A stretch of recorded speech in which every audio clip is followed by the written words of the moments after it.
How is everybody doing today? This is L.A. Kendrick with another tale from the vault of Would You Dare. And I'm going to go over another article that I covered before in the past, but I'm just doing an update because there's some things that I missed on the last time that I did this. And remember, you guys, this the audio recording is very, very disturbing, so viewer discretion is advised. And you guys are here, you're the target audience. If you're here for supernatural, mysteries, spooky, cryptid, alien, all of that good stuff, and you're a supporter of the work, that's what you're here for, and you're the target audience. And like I say, let me get to this article really quick so that I can post it. But again, I'm having problems with Reels on Facebook. It's at a minute, so I'm trying to make sure that I'm doing 2 separate videos. And there you go. But what I want to talk about is my man Henry Mccabe. I'm sorry. So this is an article from. There was one from 2023, and this is what they said happened to him. But I did a video on it already. Henry was clubbing with friends on the night of his disappearance. So he mysteriously disappeared, and it sounds really bizarre and crazy what happened to him and how he ended up no longer with us, dead. And this is how it goes. He was seemingly having a good night with his friends at a local club in Minnesota, according to the Minnesota spokesman's recorder. He had hung out with his friend William Kennedy all day, and his friend had dropped him off at a gas station when they were done partying. The troubling voicemail happened afterward around 2:28 a.m. And then there were no traces of Henry at all in the following weeks. His disappearance was cold turkey. He seemingly had vanished without a trace after the bizarre phone call. There was no activity in his bank account or with his work or even his phone. But his phone disconnected after the mysterious voicemail. Because of this, a massive search and rescue team was dispatched, and it would be months before they found his body, which for some reason I missed that, I think.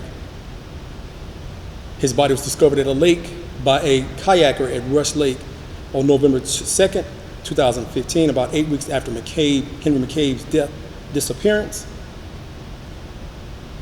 His body was found by a kayaker 6 miles from the gas station where his friend had dropped him off. Contrary to Mccabe's voice message, there was nothing that indicated that guns had been in play. There were no gunshot wounds on him at all. In fact, the medical examiner found no traces of injury, and the death was not viewed as suspicious.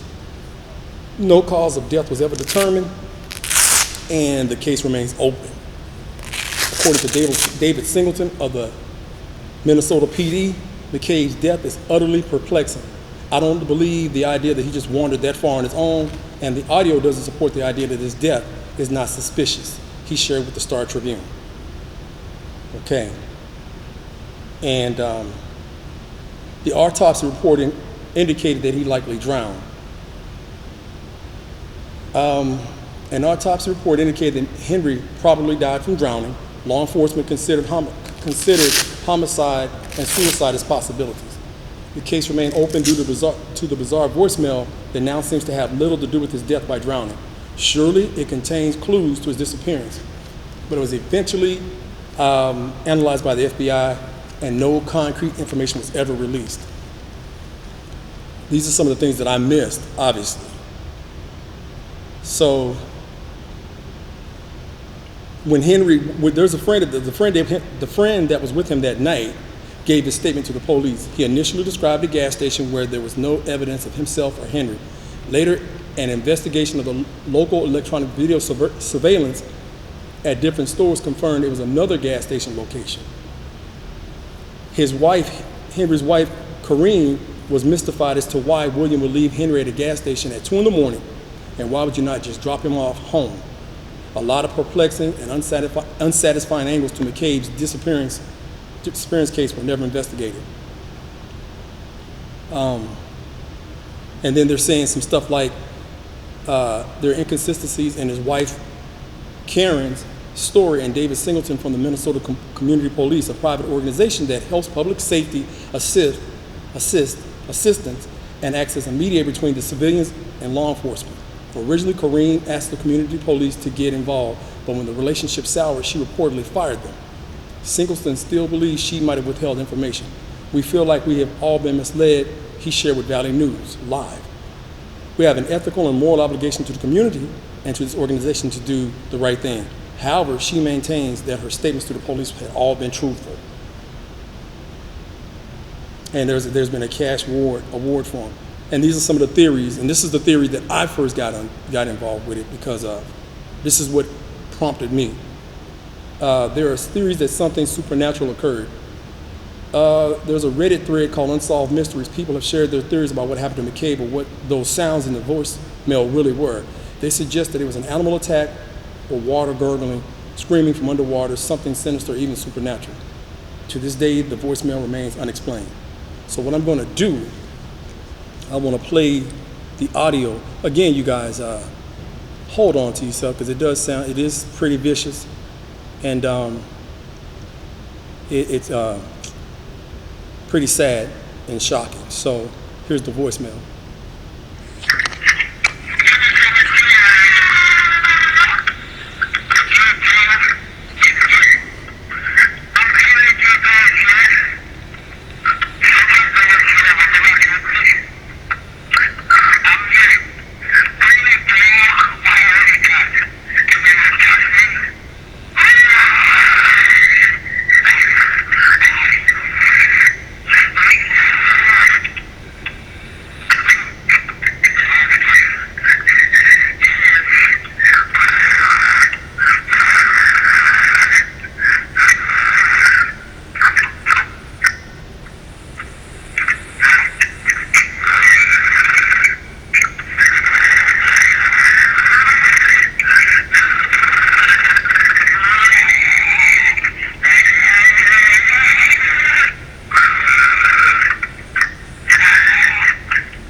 As you can hear from the recording, what's being said is very difficult to discern. It does sound as though Henry is talking. Now that there is what we're talking about. I don't really know what happened, have no idea what happened. All I know is that it sounds extremely bizarre, and that's what people were saying, that it was something supernatural. At first they were saying like aliens had attacked them or whatever. Again, this is a case, and his body, obviously they found his body, and the information is conflicting because one says this happened, one says gunshots, and then there are no gunshot wounds on his body at all. Again, you guys be the judge. Again, I'm just recovering what I had already covered before, and I'm just trying to make sure that I give an update. I'm gonna leave the article alone at this point. But again, you guys, would you dare want to be caught out there in this situation? What happened? Well, you're a missing person. All right? Very, very tough situation. All right, make sure you get a copy of my book, The Foes of God, you guys. Very, very good, solid novel. Put a lot of work into it. And as you can see, I try to stay busy, just got through working out. But like, share, comment, and subscribe to the work. Again, you are the target audience. If you like all the things that I named in the original part of this video, that's who I'm talking to, and that's who the target audience is. And in closing, you guys know how we do it. Be sure to check your homes, the dark recesses of your home, your closets, underneath your car, outside of your car, inside of your car. Be mindful of your surroundings. If you happen to work late into the late hours of the night or into the wee hours of the morning when there's limited visibility, because you never know what's lurking in the dark to make you a missing person's story. And this has been L.A. Kendrick with another tale from the vault of Would You Dare. And until next time, you guys be safe, and by all means, fill in the rest.